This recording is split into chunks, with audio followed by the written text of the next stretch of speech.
Welcome to video number 3. We will start learning about the 6 pillars of health from lifestyle medicine, and we will start with nutrition. The pattern I will follow for teaching you about the 6 pillars of health will be to tell you why this aspect of health is important, what the concepts we need to learn about this, and how do we apply some of what we learn to make healthier eating habits that will greatly impact your health now and in the future. Please remember that change is a process and will take time and planning to secure new habits. What if I told you there is a way to decrease your likelihood of a heart attack by 40%? This happens when your blood supply is blocked in your heart and from a buildup of plaque from the fatty substance of cholesterol. While we reduce your risk of a heart attack so much, you would simultaneously reduce your risk for a stroke by 29% and type 2 diabetes by 50%. A stroke happens when blood flow is blocked in the brain or there is sudden bleeding. Strokes usually happen from a blockage. Both often lead to long-term brain damage, disability, and even death.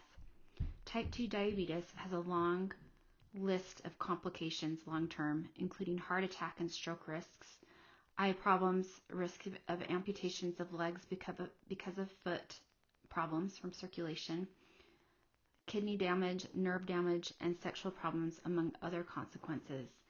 Lowering the risk of type 2 diabetes by 50% is remarkable.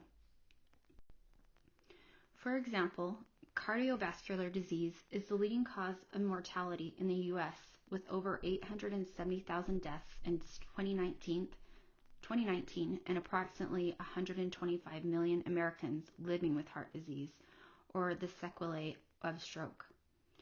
The prevalence of diabetes is rising, with over 37 million Americans already diagnosed and another 96 million with prediabetes, impacting almost 50% of U.S. adults.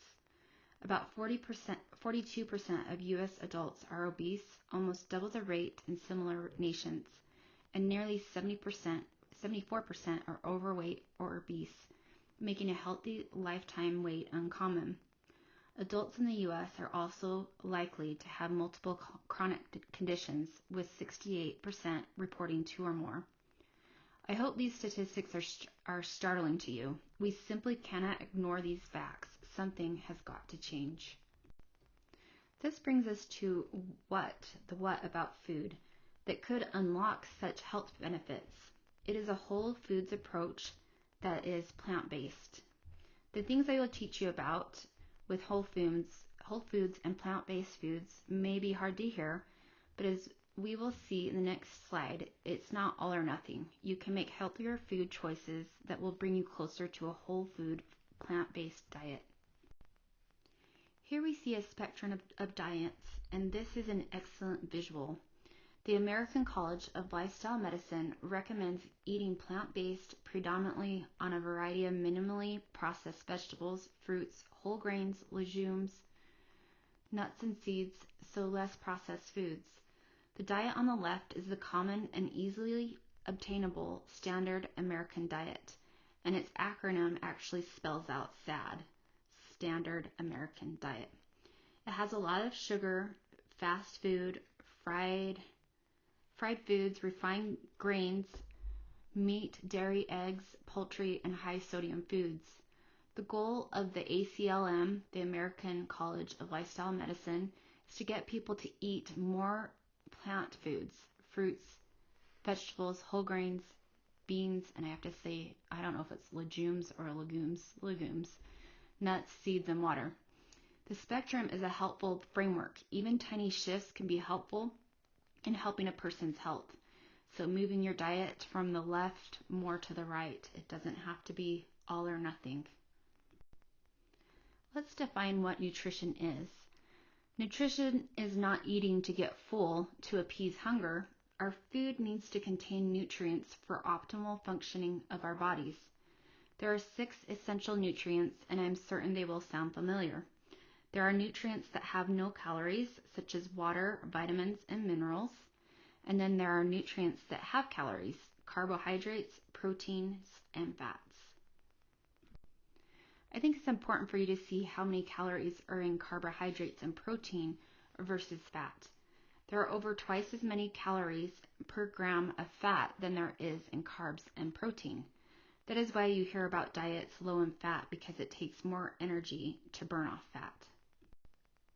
Let's talk about calories as the energy we take in and how we can burn the calories we eat. Your resting metabolic rate is what your body uses for maintenance activities while at rest, such as growth and maintenance of tissues, organ function, breathing, circulation, and uses about 75% of your calories. So that's a huge chunk. Depending on your level of activity, 15% of your calories can be burned if you're more sedentary, or upwards of 30% if you are an elite endurance athlete. Most of us are probably somewhere between 15 to 30% on how many calories we burn each day with how much physical activity we obtain. You can see the person on the left has a balance of enough calories to support functions and enough energy burned through physical activity for them to maintain their weight. The person in the middle is consuming too many calories, with too little calories being burned through physical activity, and this leads to weight gain. The last person on the right is consuming less calories and burning calories through physical activity for weight loss to occur. I hope this is a simple visual to show you why calories and physical activity are important to account for. When you eat too few calories, however, your resting metabolic rate slows down to prevent you from starving. Once you start eating again, your body will pack away some weight if that mode of starvation happens again. Eating too few calories is not feasible long term, and because it messes with your resting metabolic rate. Let me say that one more time. Eating too few calories is not a feasible long-term option because it messes with your resting metabolic rate. Let's talk about how sugar is addicting and the cycle that happens when we eat food that makes our blood sugar high. You may crave sugar and reach for your favorite cookies in the afternoon for a little snack. Your blood sugar spikes and your pancreas releases insulin to get your blood sugar back to a normal level. If too much insulin is released, that makes your blood sugar on the low end, or your body wants the high again as it doesn't like feeling low. Either way, you feel hungry again with the swings in blood sugar levels. Insulin also is a fat-storing hormone, so the more it is stimulated with high blood sugar levels, the less helpful it is for losing weight. We will talk about helpful ways to reduce or block the spike in blood sugar in our how-to section coming up. Now that you understand the sugar cycle and may wonder why you're still hungry after you just ate, this is a helpful visual of how 500 calories of whole foods and plant-based diets leave you feeling fuller than eating 500 calories high in oil, cheese, or meat. Yes, I said cheese. You can see how you are left wanting more if you choose one of the three options to the left. I want to show you visually the foods that give you a variety of benefits. The colors represent phytonutrients or antioxidant compounds produced by plants. The red foods benefit you by supporting prostate, urinary tract, and DNA health, protects against cancer and heart disease. Purple benefits are good for your heart, brain, bone, arteries, and cognitive health, fights cancer, and supports healthy aging. Green foods benefits support eye health, arterial function, lung health, liver function, and cell health, helps wound healing and gum health.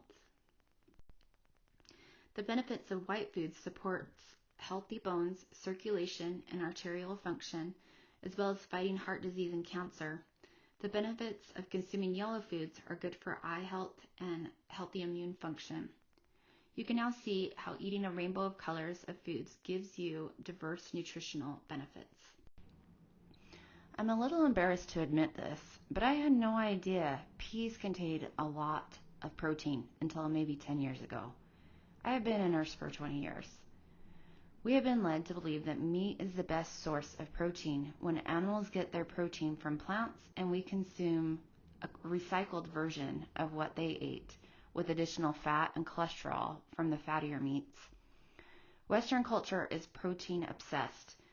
We only need 0.8 grams per kilogram of weight, just 55 grams for a person who weighs 150 pounds. Excess protein is stored as fat or excreted. You can meet your protein needs with plant-based foods like beans, lentils, nuts, seeds, and whole grains. I'm not saying you cannot eat meat, just try to consume those with less fats and cholesterol like fish and fowl, or only eat red meat sparingly. About half of you might stop listening to me at this point. Let's talk about dairy myths. My grandma would always tell me to finish my glass of milk, no matter what I was eating with it. Dairy is heavily marketed as being the gold standard for calcium, but from what I typed on the slide, you are figuring I'm going to dispute that assumption. Don't get me wrong, I really like cheese, but cultures with the highest fracture risk also have the highest intake of dairy products. Countries who consume little to no dairy have the lowest rates of osteoporosis. Wait, what? The truth is that dairy is high in saturated fat and cholesterol, and even the low-fat or fat-free dairy products still contain the protein casein that is linked to prostate and breast cancers. Plants, of course, contain calcium, like broccoli, almonds, kale, edamame, lentils, etc. The meat and dairy industries make a lot of money, and I assume that this is why we don't know these facts more readily. If you're still with me after this, I appreciate it. But if you decide to tune it out, I understand. Now that we have covered the why and what of nutrition, let's talk about how are we supposed to view the whole food, plant-based diet as the North Star. The closer we get to the North Star, the better it will impact our health to treat, reverse, or prevent lifestyle-related chronic diseases. I know you have seen this visual already, but going toward the North Star is eating less of what is on the left plate and more of what is on the plate on the right side. Remember the sugar addiction cycle we talked about where you crave sugar, your blood sugar spikes, insulin is released to get your sugars back down to a normal level, and your blood sugar level drops. Can drop too much and it makes you feeling hungry again, maybe a little hangry. It's that swing in sugars. I told you that there are tricks to reduce or block the spike in blood sugar.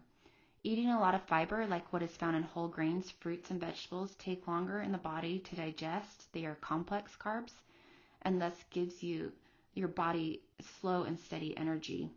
Even better is eating fiber with protein or a healthy fat like avocado, seeds, nuts, or olive oil. An example of this would be eating apple slices with almond butter or even peanut butter, or you could have some whole grain toast with avocado slices. Eating these together prevents a spike in blood sugar to block the need for a surge of insulin that often results in you feeling hungry again with the blood sugar swinging to the lower end.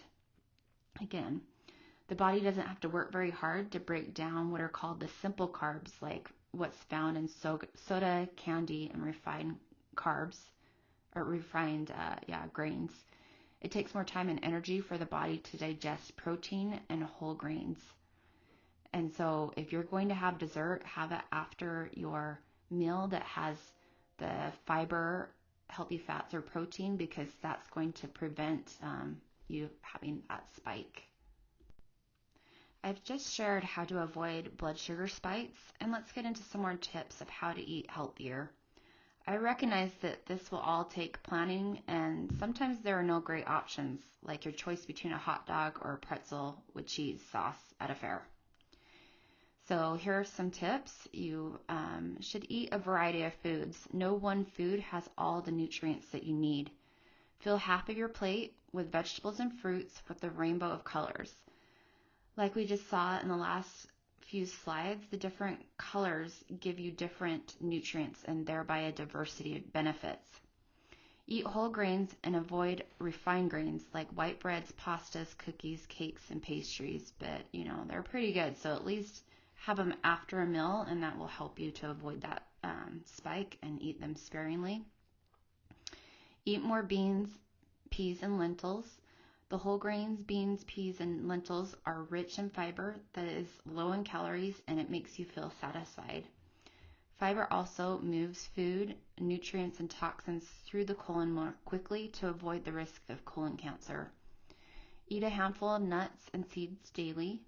Drink plenty of water. Hydration is essential for healthy immune, muscle, endocrine, your hormones, cardiovascular, neural, your nerves, gastrointestinal, and skeletal functions.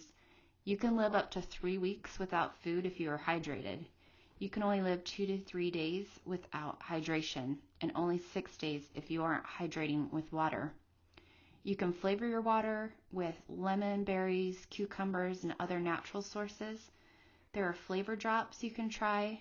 Just watch out for artificial sweeteners like stevia and other chemicals, artificial coloring, and flavors.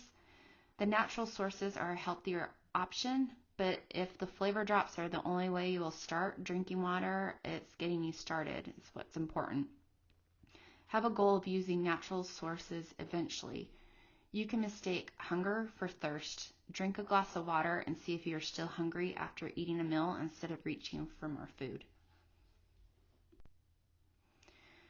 Some more tips are to reduce or work to eliminate red meat, poultry, and eggs. Eating them sparingly is probably a good rule of thumb. Limit consuming fish to twice a week, especially the deep sea ones, because of the mercury contamination. Avoid trans fat consumption as it raises your LDL cholesterol and lowers your HDL. The LDL is what plugs up your arteries, and your HDL, you want that to be higher, not lower, as that can gather the LDL back to your liver and flushes it out of your system. Limit highly processed food and packaged foods. They are high in sodium, and that can raise your blood pressure and can have harmful effects on other chronic diseases. Limit processed oils. Use whole plant oils like avocado instead. Processed oils are nutrient poor and calorie dense. Do not rely on supplements as a substitute for real food. Real food gives you better utilization of the nutrients. Supplements are helpful depending on your level of deficiency. Never overlook the calories in your beverages. It often accounts for 20% of the average American, 20% of the calories of the average American diet. Avoid drinking alcohol in excess. Women can have 1 drink a day, and men can have 2 drinks a day, based on their metabolism and body size. Instead of a food pyramid, like some of you may remember, they now do a plate portion of how much of each group to eat as a healthy plate. Notice on this one, it doesn't include dairy. This slide gives you an idea of what a portion is by what would fit in your hand. My favorite examples of this in this visual are the checkbook and the compact disc. Things get outdated fast, right? I guess there isn't a size for Venmo or iTunes that they could throw in there. This gives you a good visual of what portion sizes are when you are loading your plate. So I can see how all of this might feel really overwhelming. So let's start with where you are. Aim for progress, not perfection. Don't let perfection become the enemy of the good substitutes that you're doing, because it's not going to happen overnight, especially if you have your own little family. It's going to be filled with challenges. It'll be filled with setbacks and successes. Build momentum with easy wins and focus on the positive, the things that you are doing. Start with adding new recipes and don't just focus on all the things that you need to subtract. Again, it's going to be a slow change, and it might be one thing at a time, but you will build momentum. This starts you off positively, and not with what you just can't have, but all of the new delicious foods and recipes that you get to try. Focus on that you can still make your food delicious. Start with simple swaps to see on the new and delicious good recipes and foods that there are to try. Swap cow's milk with almond or soy milk. Try a black bean burger with all of your favorite toppings. My family thinks I'm crazy, but they really are good. Feel success quickly without feeling overwhelmed with these small little steps. Ask yourself, what foods do you already enjoy, the things that you already like, and focus on how that's a win. Adapt some of your favorite meals to include more plant-based food with just a few tweaks, so you can still enjoy your favorite recipes with just some swaps. Explore a new plant-based food each week. Experiment with herbs, citrus, I don't even know how to say this, umami, which is a savory a flavor that is associated with meat. Mushrooms are full of flavor. Cooked tomatoes, miso pasta, tamari, soy sauce, and olives. They also all have a savory flavor if you really want that and you're trying to eat less meat. You don't have to add a lot of butter and oils for things to have flavor. You can really play with these different herbs and spices to still have a lot of flavor. Here is a roadmap to success. First, enjoy the plant-based meals you already enjoy and keep up with eating that good stuff. Step 2, give your favorite recipes some swaps that add more plant-based foods. And step 3, try new recipes. Explore new plant-based foods each week. You won't like it all, but you will find those you do by trying something new each week. You can get so many recipes on the internet. There's Forks Over Knives, that's great. I recommend fullplateliving.org because they have a free program to guide you on how to make healthy changes to your diet. So this is from fullplateliving.org's website. It's a free membership offered by the nonprofit Ardmore Institute of Health. It will teach you how to start eating a high-fiber diet, a delicious, scientifically proven approach that can lead to more energy, lower cholesterol, better blood sugar, and weight loss. It's helpful for you to have guidance and support as you make these changes, so I'm really happy to find this resource that's free, and also to have a go-to place to look for new recipes. All right, you made it to the end. Congratulations. This is a lot of information. So let's recap our key takeaways. Whole food, plant-based foods are the optimal way of eating for getting a diversity of nutrients, less calories, prevention or reversal of chronic conditions, and helping you to feel satiated. When sweets are eaten with or after whole food, plant-based foods, you can avoid the spike in blood sugar that releases too much insulin. You get a steady release of insulin eating your sweets after a meal or paired with protein, healthy fat, or fiber. Please feel free to screenshot any of these slides, especially the ones with a lot of healthy eating tips. Aim for progression, not perfection. Make a plan using your SMART goals form. Get support from a family member, a friend, spouse, or neighbor to help you to be accountable with your intended goals, and especially the fullplateliving.org. Making goals together with someone you know is an even better way to motivate each other and to keep each other accountable. Here are some other websites that are helpful for you to explore about nutrition for additional information. And again, I realize this video contained a lot of information, and I want to thank you for hanging in for the whole video. Next up, we will be learning about why getting a sweat on with exercise is important to your health.